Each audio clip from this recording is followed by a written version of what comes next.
Welcome to another episode of the Spe Salvi Institute Podcast. I'm Bobby Mixa, and today we have with us Larry Chapp. Larry Chapp is an old friend.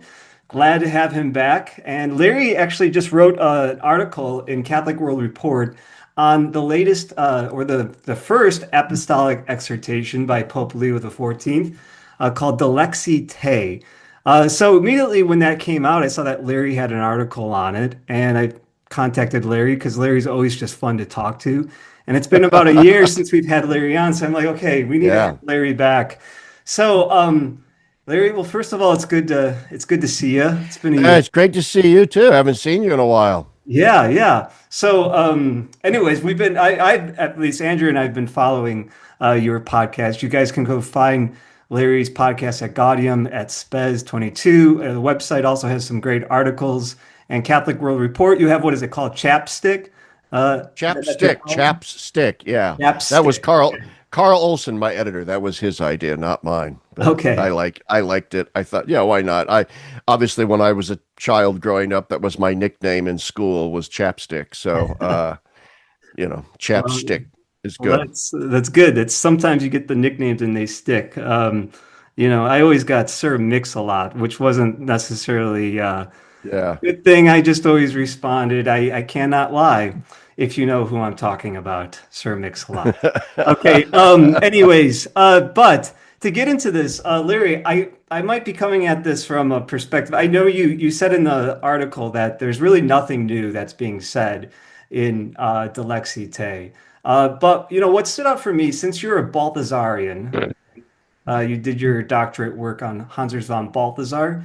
I think all of our listeners should know who Hans von Balthasar is by now. But you have a section here which you talk about the Christological concentration and the defining of the poor. You love that there's a Christological center to how Pope Leo talks about the poor. So, I think for a lot of people who maybe haven't studied theology, unpack that. Well, I think it's actually doesn't take a theologian to unpack it all that much. It's what's really beautiful about Dilexi Te. It has its problems too, but what's really beautiful about it is that it's very scriptural, and it's in that regard it's very Christological, because he cites example after example from the life of Christ that are statements that Christ made that exemplify the fact, a very, very simple fact, that the Christian is enjoined to see the face of Christ in the face of the poor. And that's what I mean by the sort of Christological concentration, because Pope Leo emphasizes over and over again Christ's solidarity in his own historical lifetime with those who kind of lived on the margins. You don't want to overplay that in politically correct way. You know how it goes. Jesus went to the margins. Well, these people over here are on the margins. Therefore, Jesus would be in favor of what those people are doing. Fill in the blank. And I think that's a false form of reasoning to say things like that, because it takes people on the margins and makes them, by definition, good. But sometimes the people are on the margins for a reason. They need to be on the margins because they're scary. All right. Now, but Jesus went out of his way to embrace those on the margins who were social outcasts for illegitimate reasons. Okay, that they were, for example, a great deal of the prostitution in the time of Christ wasn't so much, like a red light district would be in a city today associated with drug use. It was a way for economically disenfranchised women to make a living, because there was no social safety. I don't want to belabor the point. So the fact is, Pope Leo emphasizes this aspect of the ministry of Christ as reaching out to the wounded fringes of humanity, and identifying with them in a very special way. And of course, he dies himself as an outcast outside the walls of the city, in the most ignominious way, and thus dies in solidarity with those who are, unjustly killed, even. I love that part of Dilexi Te, and then where he says we need to see the face of Christ in the marginalized and in the poor. And then he goes through this huge long list of Catholic saints, Catholic institutions, Catholic spiritualities, the monastics, the Benedictines, various saints to show. And here's how they did it. Here's how they implemented that sense of hospitality towards the poor. Now, the controversial part would come in when he talks about, and John Paul did this too, and I love me some John Paul, but I'm a little bit squeamish about talk about the preferential option for the poor.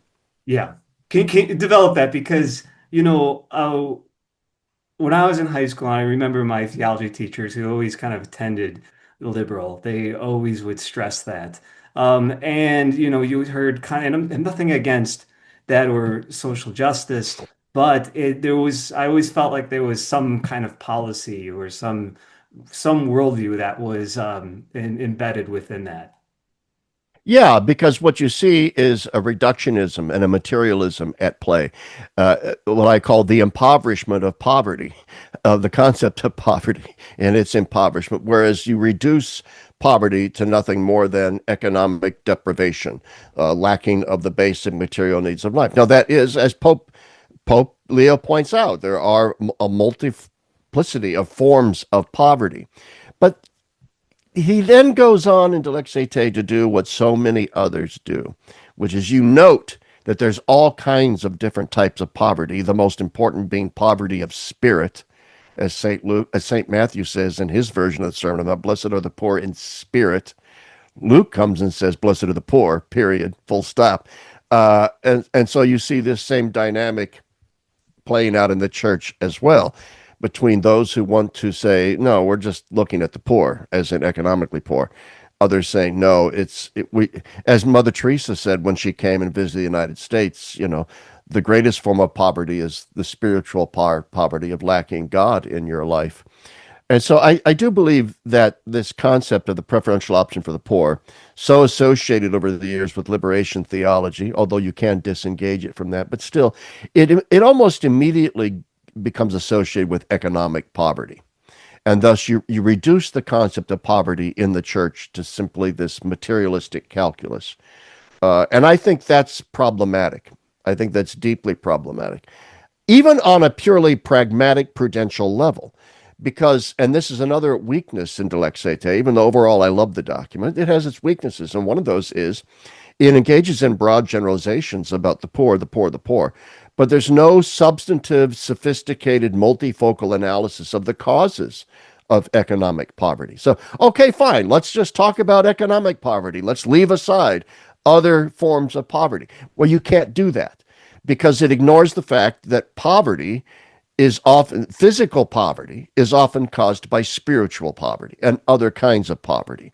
That they're linked. As I said in my article, the one big criticism I have of Dilexi Te, in the midst of really a beautiful meditation on the poor, is that he doesn't address the fact that poverty in the first world, in the affluent societies, is almost universally caused by drug addiction and or mental illness, unaddressed mental illness. Just walk into any major American city, and all the homeless on the streets are all passed out, unconscious, living in their own filth because they're drug-addled and schizophrenic and all kinds of other mental illnesses, which are themselves perhaps symptoms of a spiritual empowerment. I mean, the best therapists with regard to drug addiction in our society are therapists who recognize that at its core, drug addiction is fueled by despair. Drug addiction is fueled by psychological depression. And oftentimes spiritual remedies are the only real remedies that can remedy that. So you've got this situation where you've got spiritual poverty, which creates psychological distress, which creates drug addiction, which creates poverty. And this goes completely unaddressed in this document, which gives it an air of superficiality in spots. But that's my only criticism of the document. Yeah. Because I don't want people not to read it as, oh, Chapp says it's superficial in this one aspect. But overall, it really is a beautiful evangelical call to holiness, to say, hey, Christians, you have an obligation not to pursue mammon. Let's remember how often Jesus condemns mammon in the New Testament. Jesus did not have a lot of nice things to say about the process of wealth accumulation. Ken Craycraft has a great article in Catholic World Report today. I just saw that. Was it called the first anti-American? The first American anti-American Pope. Not anti-America, anti-Americanism. And Yeah. I think Craycraft is entirely correct.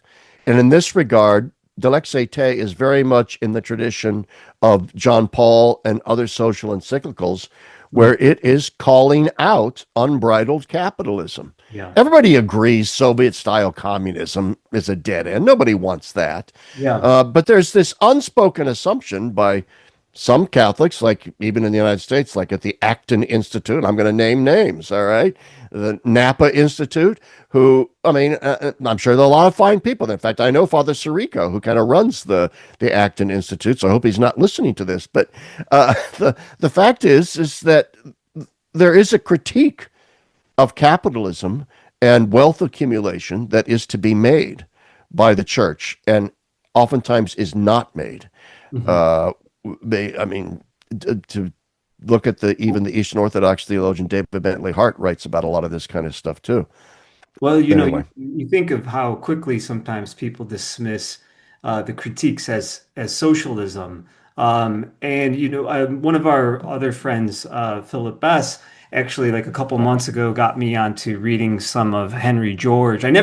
Funny enough, I never really knew much about Henry George and Georgism and his book. I think it's called Progress and Poverty. But I started looking into some of this stuff, and he was accused of being a socialist as well, and I guess took the time to write to Pope Leo the 13th back in the late 19th century, defending himself why he was not. But you think about this too, in some kind of unbridled greed, in the sense of too of accumulating lands. And then, basically profiting off of something that the value of which actually you didn't really have much to do in creating that value. Anyways, not to get into, the details of that, but you really don't hear, I mean, and this was always kind of the frustrating thing growing up was you've oftentimes heard people called to, for the preferential um, concern for the poor, our preferential option for the poor, and all this other language, but you don't really have people exploring some of these, even what he identifies as structures of sin. And I believe that even John Paul II, he used to bring that up an awful lot. And I believe oftentimes it's kind of, it's never put in terms of structures that we have actually created, and then we reiterate those things again and again. So I think that sometimes that makes options like in real socialism quite appealing to people because it seems like they're addressing that stuff. But then again, and Pope Leo the 14th gets a little bit into this, like using the poor. You look at how many of these revolutionaries who have the kind of, ideological, if you want to say, key to understanding it all end up using the poor for their very purposes. Um, anyway, so and I'm finding that again, like right now too, especially amongst the youth, who I think are in a little bit of a despair in terms of like options because they're looking at what's going on around the world, and a lot of young people are kind of seeing AI on the rise. They don't feel like they have much of a place, and they're very kind of there's almost this like I feel an existential despair that I really don't have any future, and these alternatives that you may find in socialism are becoming attractive. oh, I couldn't agree more. Socialism presents us with a very simplistic answer to a complex problem. I look at the guy running for mayor of New York right Yeah. now, Memdani, who's Muslim and a socialist, and a strong socialist. I mean, this is not us, reading into him. He unabashedly describes himself that way. And you look at his platform, and it's essentially free this for everyone, free that, and we're going to lower everyone. Nobody can pay rent in New York City, above a certain amount and so forth. I mean, everybody knows this is a recipe for nonsense and disaster. And you can engage in structural economic reforms. That's fine, but you have to do it in a way that's not going to create a massive financial dislocation and flight out of the city. which is what this is going to do. But once again, it's a revolutionary. He's a revolutionary, and this is how you're absolutely correct. This is how revolutionaries think. Uh, maybe you think of like the Palestinians have a real grievance against Israel, with which I agree. But Hamas, it takes advantage of that. All right. And as true revolutionaries, don't really give a damn about the Palestinian people. Will even kill Palestinians that get in their way in the name of this ideological fervor. So when I read the church's social encyclicals, and one of the things that I really loved about Dilexi Te, where it mentions very specific saints and so forth, the Pope is very clear that the antidote to that kind of revolutionary spirit of distortion, the antidote to it is personalism, is holiness, is the evangelical call of the church, is the unitary, centralizing, galvanizing figure of Christ, is what is going to breathe fire into our equations of justice. And that is, I think, the strong point of Dilexi Te. Yeah, and in your article, you mentioned monasticism and Benedictine hospitality, and the Christological core of that. Monasticism, I know, Larry, that you're also a big follower of Dorothy Day. Are you a member of the Catholic Worker? Or Yeah, we are. okay, okay, yes. We consider ourselves to be Catholic workers. Yeah. There's Oh, no official list of Catholic workers. okay, okay. All you have to do is stand up and say, I'm a Catholic worker, and you're a Catholic worker. And Dorothy Day, I mean, was she a Benedictine Yeah, oblate? my wife and I are Benedictine Oblates in emulation of Okay. Dorothy Day, who was a Benedictine Oblate. She very much was. So like yeah, with that the mention of monasticism, I mean there's this kind of looking at the tradition and the history of the church, which Pope Leo does. It's a very nice overview. But with that, you see the stress on hospitality and bringing up even some of the more controversial stuff today, like how one should treat the migrant, the immigrant, but puts it in the context of monasticism. So you have a few words to say about that. Yeah, several things. First off, I think the monastic ideal, I'm so glad that he appeals to it here.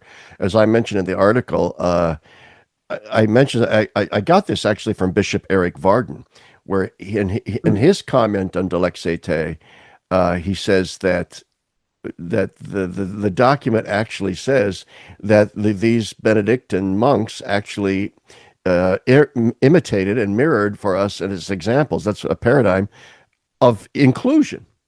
And I was struck by the Pope's use of the word, and so was Bishop Varden, of the word inclusion, that this is Benedictine include, not just Benedictine hospitality, but Benedictine inclusiveness. I think that had to be a choice of words by design on the Pope's part. I could be wrong about that, but I think it's one of his very subtle ways of saying, yes, inclusiveness is really all the rage these days. We talk about it a lot, but let's get straight what real inclusion is.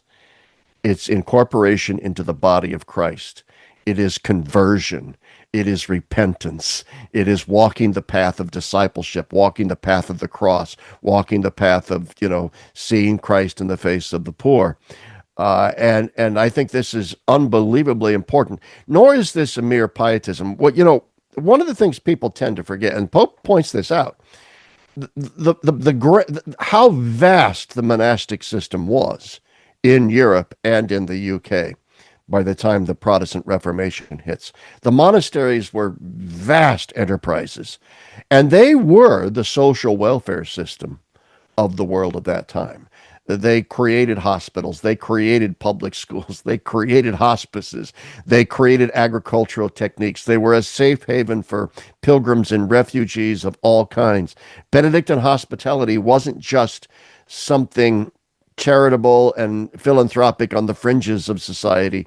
It was central to society. So much so, in fact, that when Henry VIII confiscated and then destroyed the monasteries in order to take their land and their wealth, he destroyed a certain social welfare system in the UK as well. that created massive poverty across the English landscape.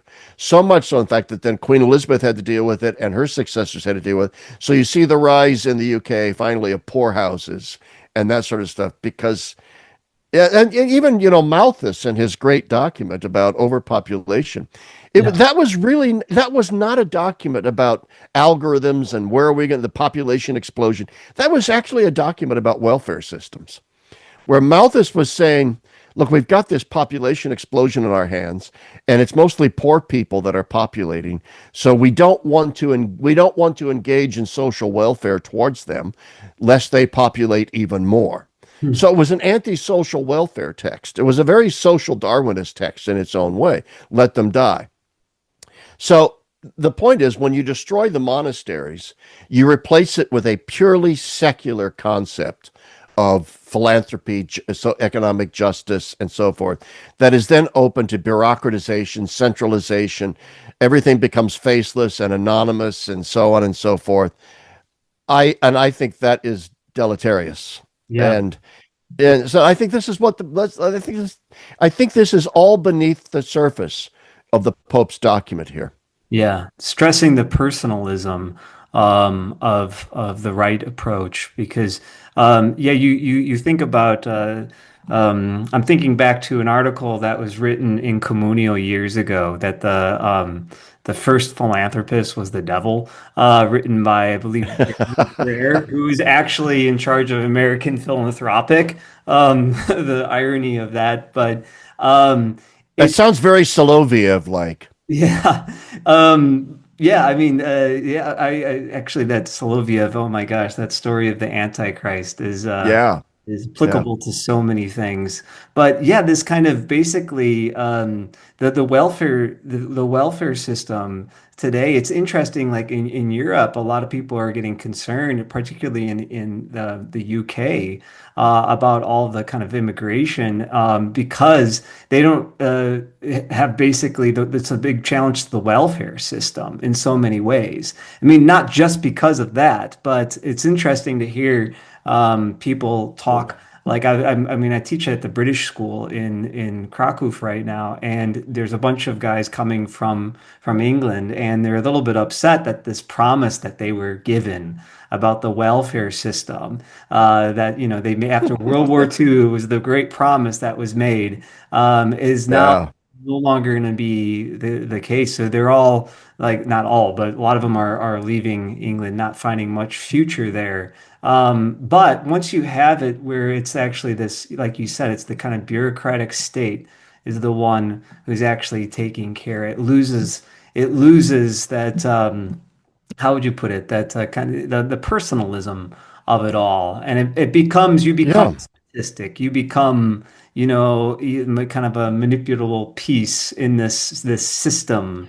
Yeah, right before I published the article in CWR about Dilexi Te, about a week before, I had an article in National Catholic Register on the personalism of Dorothy Day.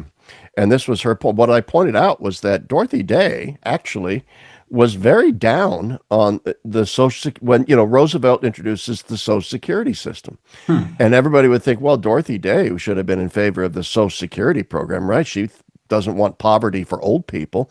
And yet she didn't overtly oppose it, but she had grave misgivings about it because she believed that it would bureaucratize charity and it would remove the incentive for Christians to engage in charity. She believed that charity should cost us, that we should have to sacrifice, that it should be cruciform, that it should have a face, that it not be anonymous and bureaucratic and distant. And she had a great fear of the Leviathan of the modern centralized secular state. And I bring her up just because I'm a devotee of hers, but lots of people have pointed this out. So Dorothy Day, not just Dorothy Day, but Dorothy Day is what I would describe as a paleo-anarchist, paleo-conservative anarchist. And I think I'm kind of that too, which means I'm politically homeless. Uh, you don't find many paleo-conservative anarchists out there. which would take a long time to unpack what that means. But essentially, it's wedded to like Emmanuel Monnier and Romano Guardini's personalism Mhm. of the 1920s and 30s that wants to emphasize. Personalism isn't just an affirmation, and this is key here in talking about Dilexi Te as well. It's not just an affirmation. Oh, we're all made in God's image and likeness. We're all God's children. So there we go. We ought to. It's nice to be nice to the nice, and God loves. It's more than that. When Emmanuel Monnier was writing for L'Esprit and so forth, I mean, what his point was that modernity represents, as I've said before, this great reduction, this great flatlining, this great materialism, this great evacuation of the spiritual. You can say all you want about separation of church and state as being juridically somewhat necessary to avoid integralisms or whatever. Yeah. But one of the downsides of that is, you evacuate the supernatural from everything that matters. I remember my own daughter. I was in a diner one time in Coopersburg, Pennsylvania, the Coopersburg diner with my daughter, who was like 6 or 7 or 8. And we're sitting there in this diner, and there's a painting of the Last Supper on the wall. And she looks up, and now, mind you, my daughter went to Catholic school, right? A good Catholic school. She looks up at this painting on the wall, and she goes, "How do they get away with that?" And I said, "What do you mean, how do they get away with that?" She goes, "Well, that's a religious painting, and this is a public building." Yeah. Yeah. It's So in other words, public spaces, even ones privately owned, are supposed to be antiseptically evacuated of religious things. And that's Monnier's point, Mhm. that a true personalism, and this is Dorothy Day's point, a true personalism is going to come in and emphasize that we need to orient society around the idea that the spiritual is the more fundamental aspect of our condition, Yeah. and that this be affirmed governmentally, that we are spiritual beings with moral agency, and that anything short of that is dangerous. And Yeah. then when you wed it with this major leviathan of the state, with bureaucratized social welfare systems, good in their own way, nobody's in favor of people languishing in death on the streets. But the downside to all of that is precisely this destruction of the spiritual in the long run. Yeah, to bring up Soloviev again, I mean, I was looking at one of his books that's I forget the name, but it's like a critique of Western philosophy, which he believes that it does that. It basically evacuates everything of the spiritual. So it really has no place in the societal realm, what he calls, transcendent good. But it's interesting that oftentimes out of Russia, you're like not I'm not just to be clear, I'm not like upholding some people like I forget the guy who they say has Putin's ear. I forget the name. Oh, oh yeah, Yeah. philosopher talks But about different geographical. Yeah, he's crazy. yeah, but His daughter was blown up in a car yeah, bombing yeah. 5 years ago or whatever it was. Yeah, I saw that they actually published Alexander, somebody is it? Alexander Dugin is his name. That's it. That's right. But what is quite interesting about that, though, is that actually the spiritual would seem to have some role to play, or it almost kind of has the primary role to play in society, which you kind of find the flattening, which oftentimes I don't want to reiterate all the critiques of modernity, but the personalism. I remember when I first came upon a lot of these personalists, like you talked about Romano Guardini, what was going on in the 1920s was just so fascinating. And to look at even Yeah. somebody like Henri de Lubac, yesterday, I uh, I picked up his Catholicism, The Common Destiny of Man. I was just blown away by this text because I have a student who is he's writing his little thesis on 1950s and 60s Poland, Polish communism, and he's critiquing Gomułka, all this stuff. But this he's a great student, and he really is fascinated by Marxism. But there's this to be honest, I think he really is Christian at heart. He just doesn't really know. And so I've been slowly introducing him to Henri de Lubac, and I pulled out the book because I'm like, I'm going to give this to him because I think this is kind of like the thing that's going to really convince him. But anywho, I think that the personalism, like you said, it's scary though because you it's so easy just to donate your money to some agency that you don't even know if they're going to actually meet the people. Um, but Yeah. it's like really, I oftentimes, and today I just put on my headphones to be honest, if I see a poor person who looks like they're really in need. I just I avoid the poor, to be honest, as much as possible sometimes. And today, after watching or reading Dilexi Te, I had to force myself to go up to them, and because I just my conscience wasn't, Yeah. letting me just walk by like I do. But today we have such easy escape with our cell phones and all this other stuff that we just can walk on by. Um, I agree. I'm so glad this was an apostolic exhortation, because I think one of the things that people are missing about it is that it's not meant to be an academic tome on the sociological causes of poverty and so on and so forth. yeah, It's a prophetic text. yeah, It's a religious text. It is a religious prophetic text written by the successor of St. Peter, who is calling on upon Christians to rise up and care for the poor. And so I felt my conscience too, Bobby. I felt it provoked. And here I am, a Catholic worker running a Catholic worker farm, and I thought, like Oscar Schindler at the end of Schindler's List, oh, I could have done more. I could have done so much more, and that's what this document I think does best, is it yeah. provokes. Do It you, do you provokes. do you think, since you're kind of involved in, the Catholic, if you want to say, podcasting media world, you're into, Yeah, I'm involved.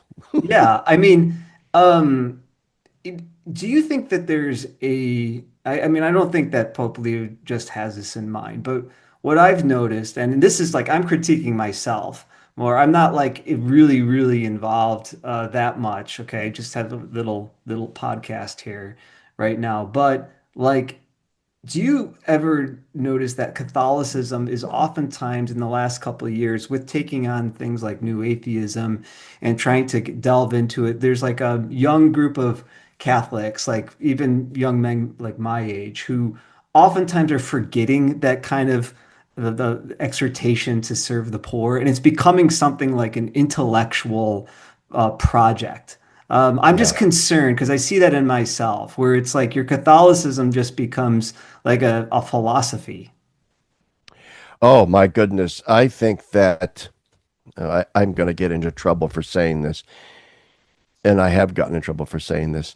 One of my critiques of traditionalism in some of its sillier forms, it's simply a form of religious play acting. What's the popular phrase? Cosplaying. That you're acting out a self-conscious role that you've designed for yourself because it fits an ecclesiastical ideology, which is itself the product of a psychological reaction to the modern world that you've addressed completely negatively, and now you've gone into this, and I think that there is a deep resistance amongst some in that movement, because it challenges this cosplaying, it challenges this play acting, a deep resistance to actually dealing with the poor, dealing with the nitty gritty elements of impoverishment, and how I'm supposed to react and deal with that. You find every excuse under the book that comes out. Oh, well, they're alcoholics, they're drugs, all true. But that doesn't exonerate us from the task of starting to figure out, well, how do we get them off their drugs? How do we get them off their alcohol? How do we get them off the streets? That is the face of Christ. If that was Jesus Christ sitting there on the street in front of you, would you pass by and not try to help them out of their dilemma? Of course not. Now that doesn't, I mean, if you've got 5 kids and 3 dogs and, a job and stuff, no one's saying you got to live like Dorothy Day. Yeah. But there's also a sense in which you should at least pray Hmm. that you rise to the occasion. You should at least wish that you could do more. There should be a provocation there. There should be a disquiet in your soul that, well, maybe there are some more things that I can do, rather than resistance, rather than the throwing up of barriers, rather than the making of ideological excuses as to why none of this is my business, none of this pertains to me, and all of this talk from Dilexi Te and other popes is just commie nonsense. Yeah. And and so this, I mean, I hate to say it, it's oh, okay. I'm going to shut up now because I'm going to go on a rant. Well, But I find it it's MAGA Catholicism is an idolatry. yeah, but we find it sometimes like with like when yes, there is a thing like interior poverty, and praying for that. But Yes, being able, maybe being called to give, to give alms, really, to really give alms, like that really, it really costs you, is something that none of us want to do. And I'm just concerned that I mean, at least reading this, it really kind of like, I don't know, I don't know, disturbed me in the sense that I'm living like that, where I'm not giving alms. I'm coming on here, we're talking about all this stuff. And it's not really costing me that much, but it's actually more building up of your own ego, and also the kind of, sometimes people get into these things. I maybe shouldn't go down this route. I don't want to read into anyone's intention, but you think, oh, you're going to make it big, and also there might be some kind of monetary benefit to that, which we all need something to survive. But it just seems to me that that's very far from, if you want to say, the logic of the cross in so many ways. So I mean, like, perhaps maybe to kind of like wrap this up, I only learned this a couple yeah. minutes before we came on here, and I saw that you wrote in the Communio issue on kenosis. Do you say kenosis or kenosis? What's the proper pronunciation? I say kenosis Kenosis. myself. Okay. Kenosis, yeah. Whenever I say that word, I remember hearing David Bentley Hart critiquing somebody ruthlessly for not knowing how to pronounce that word. And I think the person was Well, David Bentley Hart can but criticize people anyways, ruthlessly for all kinds of things. Yeah, kenosis, and I wrote the poverty. article Yeah, on you kenosis, wrote on poverty. on Dorothy Day. Yeah, yeah. So like, could like, not only with Dorothy Day, because I'm absolutely fascinated by her and Peter Marin, um, but like having poverty as at the kind of the heart of the spiritual life. Maybe you can develop that a little bit. Yeah, I think that this is important. Dorothy Day and most saints would recognize the priority of spiritual poverty over the voluntary poverty of economic poverty. Nevertheless, it's very, very hard to have, her point would be, it's very, very hard to have spiritual poverty without actual economic, at least simplicity. Let's put it that way. That there is wisdom in the words of Christ when he says you cannot serve God and mammon. I once knew a woman, for example, very rich woman. We were part of this little church group. I won't say which one. And I was saying, we were having lunch at this meeting. I said, how are things with you? And she goes, oh, great. I've just really lately gotten into the spirituality of St. Francis of Assisi, and I'm trying to live out his spirituality better. And I said, oh, really? I said, that's fantastic. I said, I know you're a woman of some financial means. Does this mean you're going to be divesting yourself of all your many houses, your many cars, your investments? I said, what charities are you going to give to? She goes, oh, I'm working on being detached from those things while still having them. Now, so I said to her, that might be the spirituality of one of the sainted kings of France, but it's certainly not the spirituality of Francis of Assisi. Because his spirituality, she give that crap away, lady. Right? You walk out into the street naked and you give it all away. Okay, all of it. Every last penny of it. That's Francis of Assisi. So the point that I make, this is kenosis. The reason why this is enjoined upon us, commanded upon us, why Christ says you can't serve God and mammon, isn't because wealth is of itself evil per se. It's what it does to our soul, which is it creates the sense that what is penultimate is ultimate. And it erases the sense that what is ultimate is even there. Hmm. There is this, you can't get beyond your possessions because they're constantly what is in front of you. And anybody with a sophisticated spiritual psychology, a spiritual analysis of our spiritual faculties and stuff, all the great masters of the spiritual life, from Augustine through Teresa of Avila, they you this is what's in front of your eyes. It's the latest shiny thing that you're going to want to desire. Yeah, So yeah. it's about chastening your desires. And for 99.9% of us, that requires ascetical divestment. Now, why is that built into us spiritually that way in a post-lapsarian condition of sin? Because God understands that the only way for us to be like God, which is the original intent of theosis, is for us to learn the process of divestment.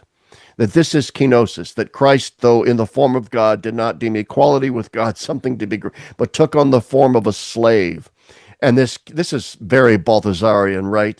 This kenotic element in the incarnation, in the cross, in the descent into hell. This is the pattern that we are to emulate. Dorothy Day was huge on this, Mhm. that if being and love are convertible, if relationality is one of the transcendental properties of being, and if the holistic concept that houses them all is a Trinitarian concept of kenotic love, then that means we have to lead lives of radical divestment. Do I live a life of radical divestment? No. But I would be the first to tell you that insofar as I have failed, that those failures are the source of my unhappiness. Yeah. That I'm happy when I succeed at that. I'm unhappy when I don't succeed. And yet we're not quite certain of the truth of the proposition. So we try to hedge our bets and have one foot in both worlds, and it doesn't work very well. Well, definitely. And the radicalness of Saint Francis of Assisi, it seems, and you mentioned this is connected to the spiritual because of his divestment from all of his possessions is like an act of Yeah. destroying idols.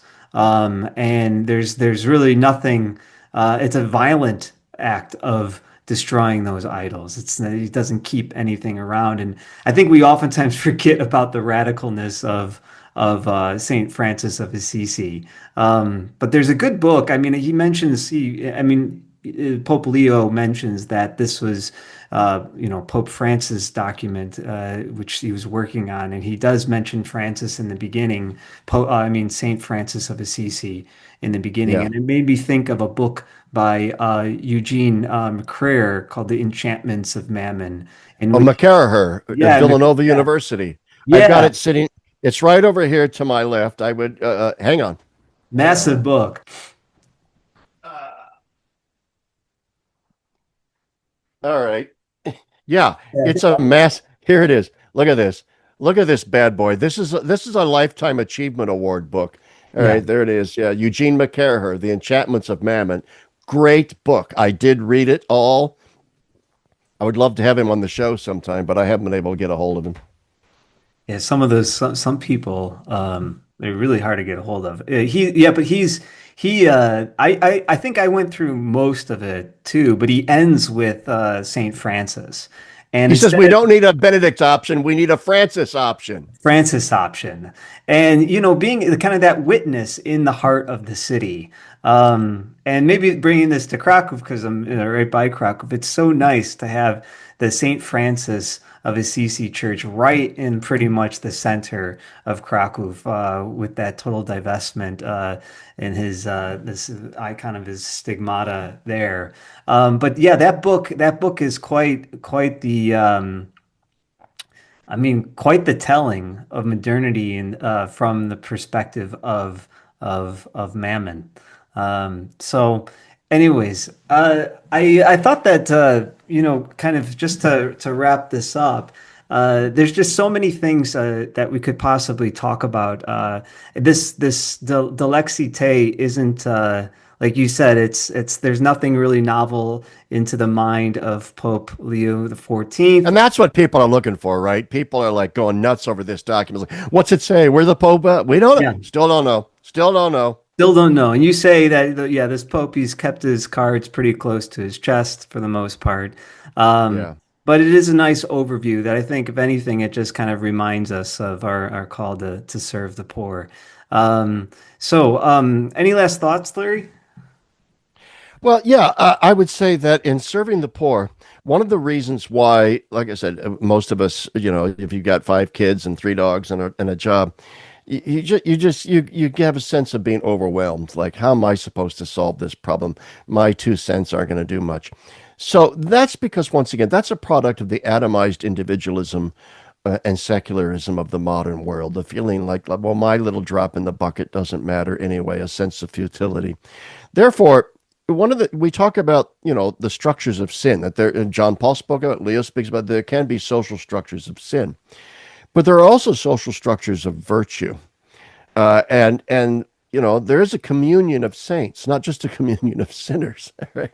And one of the great things about the monastic era of the church, and the era when the church really was the grand edifice of European culture, is that it gave a social matrix to our charity. And when you are aware that you're linking your charity to that of everyone around you, and you see its collective power and its collective force, and you see in your community who that charity is helping, then you are emboldened, then you are energized. Think, for example, I remember when I was a kid growing up in Lincoln, Nebraska, a tornado came through our neighborhood one July.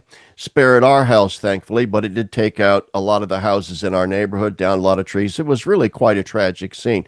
But what struck me as a young boy, I was probably about 10 years old at the time, was that neighbors who barely knew each other's names were now out on the streets with chainsaws and cigarettes and beer and food, and they were talking to each other and helping each other.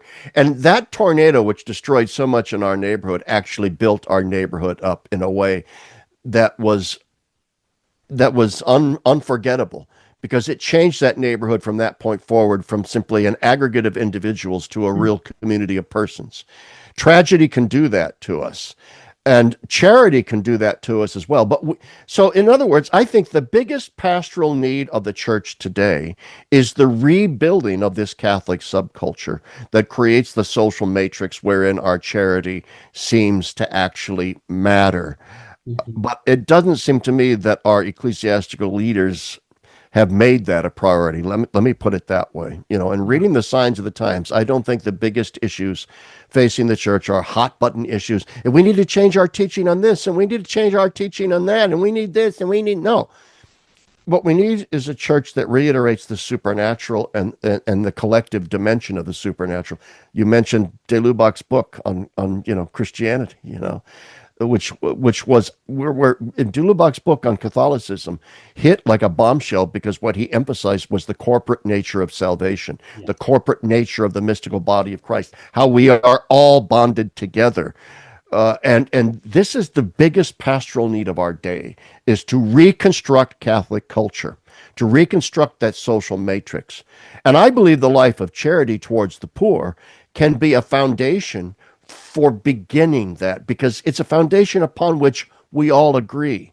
Yeah. Liberals, conservatives, whatever, helping those who are most in need is a common cause sort of culture building event, like a tornado going through your neighborhood.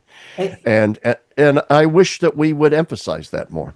And that's like really the way he mentions, because people are looking at some of the comments on immigration. I think that is really what integrates people, is like you mentioned, when you have a kind of some need to respond to in the community, everybody comes together. And it's not like some kind of social plan that people, like develop, and they have like all these sophisticated ways of organizing things, like an agency comes in, but it's just like one act of like going out there, saying hi to your neighbor, making sure they're okay. Yeah. going out having a beer after you clear the block of all the trees that that are in the street. That's Yeah, what yeah, builds the community. And that can be like with any all the divisiveness. It can build community with anyone. I remember, like, people are. I mean, it's amazing to me, that people are just like self-isolating so much, and you can do that more like like any time in history before. You just go inside your air-conditioned house and watch your television.